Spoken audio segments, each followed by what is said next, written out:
ఇప్పుడు మ్యాంగో పచ్చడి చేసుకుంటున్నాం గైస్. ఫస్ట్ అయితే 2 మ్యాంగోస్ తీసుకొని బాగా పీల్ చేసుకొని ముక్కలు కట్ చేసుకోవాలి. దాంట్లో 1 టేబుల్ స్పూన్ సాల్ట్ వేసుకోవాలి. 1 స్పూన్ కారం కూడా వేసుకోవాలి. అలాగే 1 స్పూన్ జీలకర్ర వేసుకోవాలి. ఇప్పుడు మిక్సీ పట్టేసుకోవాలి. చూడండి గైస్, మిక్సీ పట్టుకున్నాము పచ్చడిని. ఇప్పుడు ఈ మిశ్రమాన్ని తాలింపు పెట్టుకోవాలి. ఇప్పుడు మనం పచ్చడికి తాలింపు పెట్టుకుంటున్నాం గైస్. కావాల్సిన పద్ధతులు చూపిస్తాను మీకు. 1 వెల్లుల్లిపాయ, అలాగే 5-6 రెడ్ చిల్లీ, కొంచెం పోపులు, అలాగే కరివేపాకు, అలాగే కొంచెం జీరా కూడా వేసుకోండి. ఆయిల్ బాగా హీట్ ఎక్కిపోయింది. ఇప్పుడు మీకు ఇందాక చెప్పాను కదా, పోపు దినుసులు మొత్తం వేయించుకుంటున్నాం. ఇప్పుడు బాగా వేయించుకోవాలి.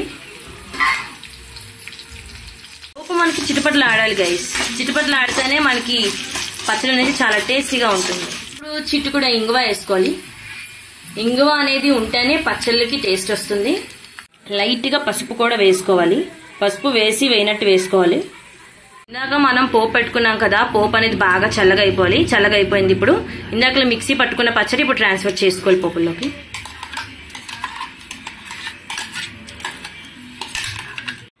పుల్ల మ్యాంగో పచ్చడి రెడీ అయిపోయింది. టేస్ట్ అయితే అదిరిపోయింది. వరెవ్వా ఎంత బాగుందంటే మాటల్లో చెప్పలేను.